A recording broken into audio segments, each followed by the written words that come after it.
E aí, turminha, tudo bom? Vamos lá, então. Já estamos no mês de maio, né? Hoje, dia 13 de maio, tivemos agora a aula aqui com o pessoal na sala. E aí a gente sai de lá e vem para cá para gravar com vocês, então, a aulinha, né?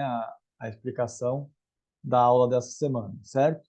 Chegamos à etapa 6 do relatório da disciplina de estágio supervisionado aqui da EB Maria Rita Flor de Bombinhas, né? Como nós conversamos em sala, alguns alunos que estão mais atrasados vão receber uma ligação da escola essa semana para conversar com o pai e com a mãe, para saber o que está acontecendo, para a gente poder acompanhar mais de perto, certo? Em contrapartida, tem gente que até já está adiantando etapa, já está adiantando essa etapa 6, a etapa 7. Tem um pessoal que está fazendo o trabalho bem em dia, bem certinho, e isso também nos deixa muito felizes e muito satisfeitos com o resultado que vem sendo alcançado, tá? Vou compartilhar aqui com vocês, então, a tela para a gente já ir direto ao ponto. Olha lá. Então, essa semana nós vamos falar da equipe de funcionários e do ambiente de trabalho, tá?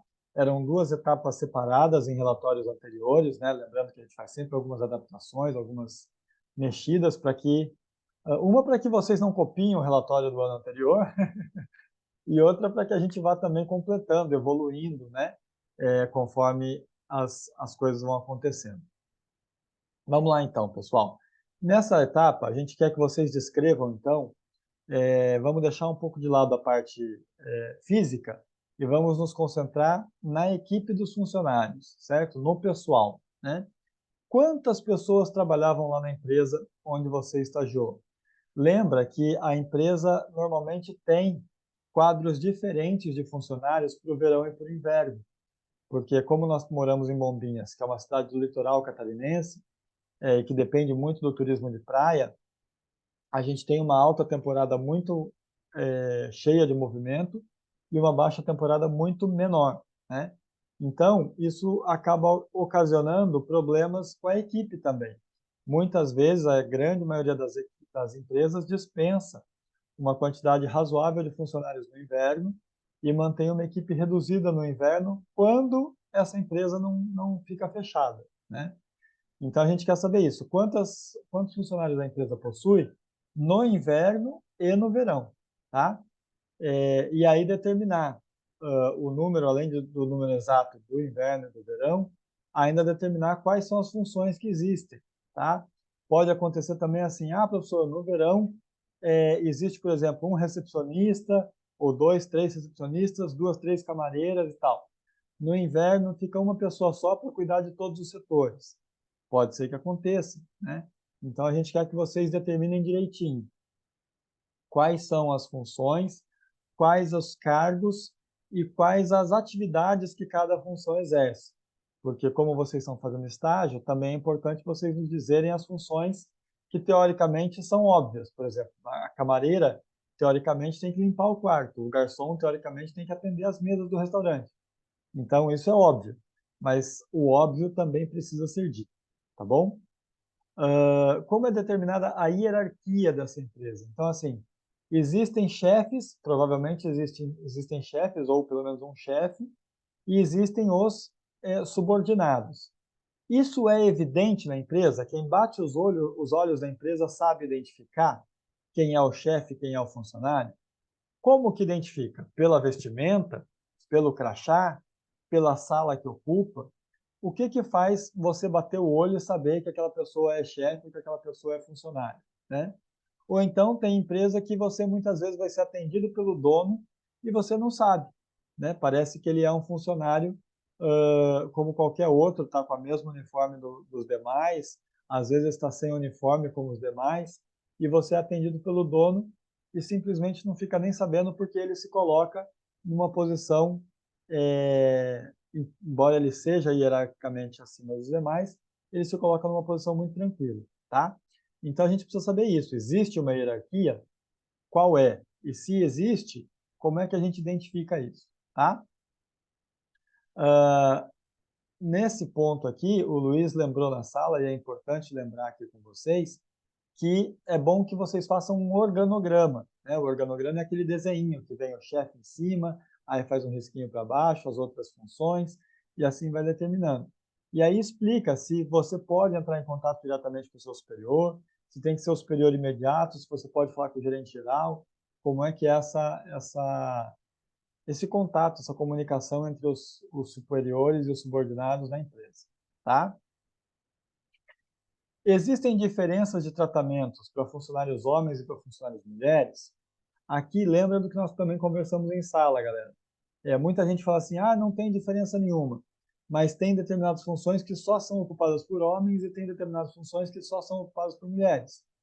Se há essa diferenciação, mesmo que você não tenha percebido que há um tratamento diferenciado, ele está implícito, ele está determinado pelos cargos que cada um pode ocupar, certo? Ou então não. Ou então, por exemplo, a gente não contrata camareiros porque eles não vêm pedir emprego, mas se tivessem camareiros pedindo emprego, nós contrataríamos sem problema nenhum, né? Ou então, a gente não colocou as moças para trabalhar de manobristas, porque elas disseram que preferiam não trabalhar com isso, elas optaram por não fazer essa função, aí é uma outra coisa. Agora, normalmente o que tem é uma preferência da empresa para ocupar determinados cargos com determinado tipo de sexo. Então já há aí uma diferenciação, tá? Uh, e a gente quer que você reflita um pouquinho sobre isso, porque a gente, como a gente falou em sala, muitas vezes isso é tão pré-determinado, é tão normal que as pessoas nem se questionam, né? E será que isso é normal porque é normal ou será que isso é normal porque a sociedade determinou que fosse assim e ninguém parou para pensar sobre isso, tá? Como é a equipe da empresa? A parceria são todos amigos. Quando alguém tem dificuldade, os outros ajudam, né? Porque tem empresas que um está querendo sempre puxar o tapete do outro, um está querendo tomar o lugar do outro, né? Ah, eu não vou ajudar o fulano porque nós dois somos recepcionistas e só vai ficar um no inverno, então eu quero fazer o trabalho bem feito e quero que ele faça o trabalho mal feito porque daí fico eu no inverno e ele vai ser mandado embora. Tem empresa que o clima é esse, né? E em outros lugares não, outros lugares trabalham em perfeita harmonia, um ajudando o outro. Quando as camareiras estão mais apuradas, o recepcionista vai lá ajudar. Quando o recepcionista está precisando fazer o check-in de muita gente, alguém desce para ajudar a preencher fichinha, enfim. Tem lugar que essa parceria é maior e tem lugar que é cada um no seu quadrado e um não se intromete muito na função do outro, certo? A gente queria saber também como é que é lá a empresa que você estagiou, né? E aqui na última pergunta, um pouco de atenção é importante. Ó.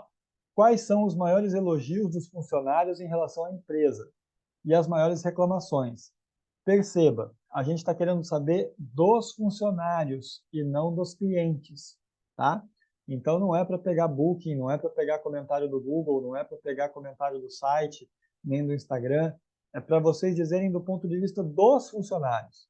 Porque nem sempre uma empresa que é boa para os hóspedes é boa para quem trabalha nela. E o que a gente quer saber aqui é qual é a dificuldade que os funcionários enfrentam na hora do seu trabalho, né? Então, por exemplo, pode ser que a gente faz um super esquema de parceria, mas falta matéria-prima. O chefe podia colocar o grande problema era a reclamação dos hóspedes com relação à qualidade do quarto, que é muito ruim. Então, por mais parceria que os funcionários tivessem, não dava para resolver porque depende de você fazer uma reforma nos quartos, né? E aí os funcionários ficam frustrados porque eles fazem o trabalho deles, mas o resultado não aparece, né? Pode ser que isso aconteça. Enfim, a gente quer saber do ponto de vista do funcionário, quais são os maiores elogios e as maiores críticas. Um elogio pode ser o salário. O salário que a gente trabalha aqui é muito bom, então vale a pena a gente trabalhar bastante porque a gente recebe um salário bom. Ou então assim, aqui pagam todos os direitos trabalhistas, então você tem direito a férias, a folga, a descanso semanal, a licença quando eu tive meu filho, eu tive direito à licença maternidade, licença paternidade, e isso é uma coisa que os funcionários, por exemplo, elogiam e avaliam, né? Tem muita empresa que é escolhida assim. Se vocês repararem, procurarem na internet, vocês vão ver que tem assim, as 10 melhores empresas para trabalhar. Como é que eles chegaram nessa conclusão? Pelo que os funcionários falam dessas empresas, né? Então a gente queria saber também de vocês quais são os comentários, elogios, as reclamações que os funcionários fazem em relação à empresa, certo? Aí vocês não se esqueçam de fazer isso sempre naquele formato de texto, com uma introdução, apresentando a etapa, com um desenvolvimento, com 2 ou 3 parágrafos, que vai trazer esses tópicos todos discriminados, e não esqueçam de fazer a conclusão no final, tá? Porque bastante gente tem esquecido de fazer a conclusão, e aí a gente cobra toda hora, a gente coloca lá, faltou a conclusão, faltou a conclusão, faltou a conclusão. Então não esqueçam de fazer isso, tá certo? Porque na redação do Enem é uma coisa que vai ser bastante cobrada, tá bom? Boa semana para vocês, boa semana de trabalho. Hoje é dia 3, então a entrega é no dia 10, quarta-feira que vem, né? E aí a gente apresenta a próxima etapa, que já é a etapa 7. Nós estamos caminhando bem com esse relatório. A intenção é que a gente chegue no finalzinho de maio, no máximo ali no comecinho de junho, com esse relatório completo. Tá bom? Esperamos também vocês fazerem contato, procurarem a gente para tirarem dúvida, para perguntarem as coisas antes da quarta-feira, né? Para a gente poder corrigir o trabalho e ajeitar tudo e entregar para vocês direitinho. Tá bom? Um abraço e até semana que vem.